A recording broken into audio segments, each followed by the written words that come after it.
Welcome to Dave TV, everybody. How y'all doing? The death toll from the spread of the Ebola virus in four West African countries since March has reached almost 700, and the spread of disease appears to be out of control. I'm just listening to Radio VR, the voice of Russia on WTOP's HD2. I don't know, with old Vladimir doing all this crazy stuff all around the world, should Hubbard WTOP be taking money from the, running Russian propaganda on one of its HD channels? I don't know. That's for you to decide. No, it isn't really. Anyhow, how y'all doing, everybody? Yeah, I've got the camo cutoffs on today, as you can see. The boots. These are cool. I like them. What the hell? What the hell? Back to kind of summery weather. Although it's been a really nice summer here in the Washington area. What's today? The 5th of August, 2014. How you doing? Back to the Washington Post again. I don't know, man. Big ad for Comcast on the back, but how wonderful. How the Time Warner merger is going to be just wonderful. It's going to make everything beautiful. Everything will be just wonderful. And then, of course, in the same paper, of course, here we go.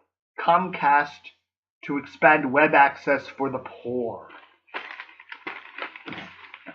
I mean, I don't know, man.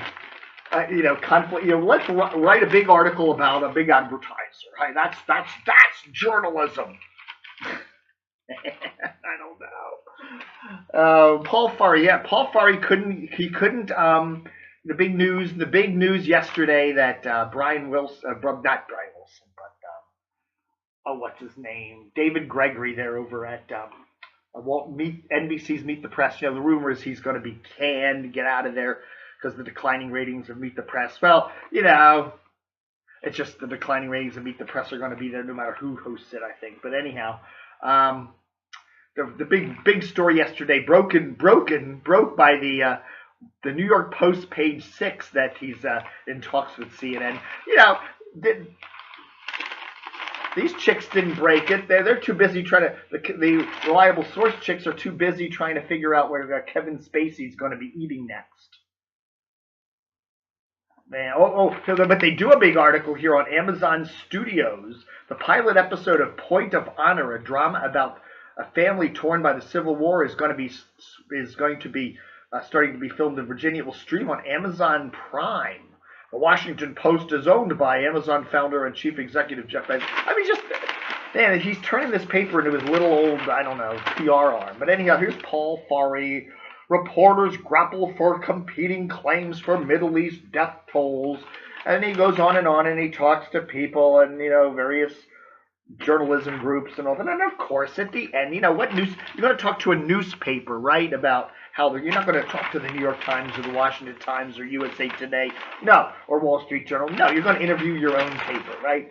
So you go to the end of this story, and in Washington, of course, there's a couple paragraphs about how the Washington Post is handling everything. I don't know, again, lazy journalism, lazy journalism. Of course, where was the David Gregory scoop there, Paul Farhi? Oh, where's the news about Gannett splitting into two?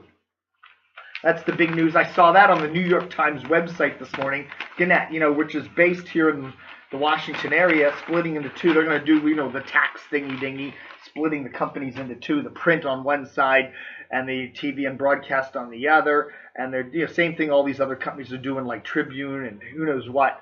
But, where was the Washington Post scooping that one? Huh? It's right in your backyard and you didn't get it first again, huh? Man, what's wrong? What's wrong with the Washington Post? We should be asking the question, what's right with the one? Very little. Very, very little, huh? Hatzel Vela, is that his name? Channel 7, another one leaving, Sinclair now has taken over WJLA, so more and more people are leaving. Hatzel is heading to his hometown of Miami, where he will report for WPLG TV. Well, he used to be owned by the Washington Post. I don't think most of the Washington Post Company or whatever they're now calling themselves, Graham Crackers Television or whatever. Anyhow, he's heading down there to WPLG in Ma Emma.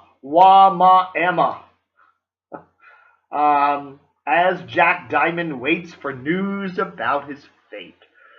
You know, how many classic hit stations are going to hire a 60-plus-year-old dude to do the morning show? In this day and age, I don't know. We want those old folks listening. So anyhow, it went wonderful. It's a Cumulus station. What do you expect? It's a Cumulus station. They don't know how to run radio. But I don't know, man. So anyhow, he's sitting there waiting for the call. What if it doesn't come? Poor Jack. Oh man. Sad news here. Really, really sad news. I do a lot of sad news on this website, but this one hit me. It's like Sean Madden, 45 years old, probably died of a heart attack. But he used to be a sports anchor at Channel 13 WJZ, and a couple years ago he started his own business where he was running a couple gyms, Gold's Gym franchises or whatever. But he's got a wife and a couple little kids, and it's sad. It really is. 45. Looks like a healthy guy. It's sad. It really is. It really breaks your heart when you see somebody pass away that young. And that looks so vital with a young family and all that. Man, oh man. I don't know. What do you say? Also, June Smith returning to BAL. That's interesting. June is the widow of Ron Smith, who worked at WBAL many years. I liked Ron. I thought Ron was one of the best radio talkers ever. He did the late morning slot there on WBAL radio, and he passed away a couple years back with pancreatic cancer. And she's been kind of hovering around. She was doing some stuff over there at WCBM for a while. Now they say she's back, going to be doing stuff back for BAL under their new guy, Mr. Kerry Pahigian. Kerry Pahigian, whatever his name is. Lane Michelson. Remember Lane? Lane used to be a news director at Channel 9. He also worked for Gannett over there in McLean. Remember Gannett?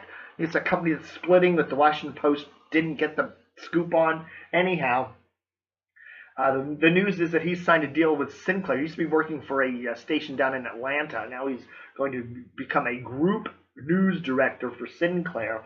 And, the rumbling is that perhaps he'll be coming to Washington and lend his expertise over there at Channel 7. Of course, it really worked.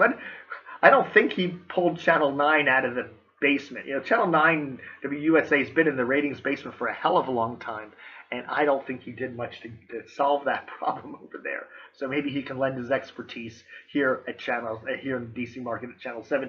Now that Bill Lord is going to go to Hawaii, and he's going to do the next incarnation of Hawaii Five-0, and he's going to call him Bill Lord, Jack Lord's cousin.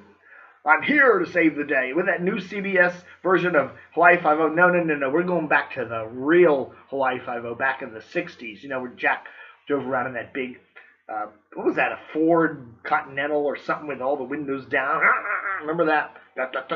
We're going back to the original version, the original Hawaii Five-0 back the way it should have been made with Bill Lord, Jack's cousin. No, that's bullshit, but still, I did chat with Bill the other day, and he's not sure whether he's going to continue on at another station or he's going to just take some time off and hit the beach, which certainly a fitting thing to do after all these years. And more good, interesting news here that we reported late last week. Looks like WMAL Radio will no longer be running ABC News. Now, WMAL for many years was an ABC station. Then it got sold to Citadel, then it got sold to Cumulus, but they've always carried the ABC newscasts. Looks like as of next year, they'll be picking up CNN newscasts simply because they're cheaper. Tom Taylor over there, my good buddy at the Tom Taylor Now newsletter, says that Cumulus has been paying $17 million to ABC to carry their newscasts, and it will be paying somewhere in the neighborhood of $5 to CNN. So the cheapening out of WMAL. Cheaper. W-cheap.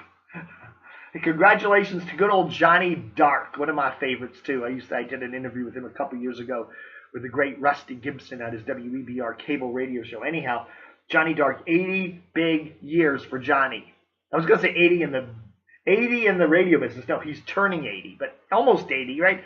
He's probably been in the radio business 60 years or something. I think he got started very young. He was back there with Marconi, the spark gap transmitter. He was holding the wire for Marconi as the first Morse code signals went across the Atlantic. Johnny Dark was there. Anyhow, congratulations to Johnny, a great guy, and he needs to be back on the local radio dial. That's what I say. On an FMer playing cool oldies there on 99.1. What do you say, CBS? All right, folks. Thanks for watching Dave TV for the 5th of August, 2014. And as Bill Lord would say, book 'em, Dano!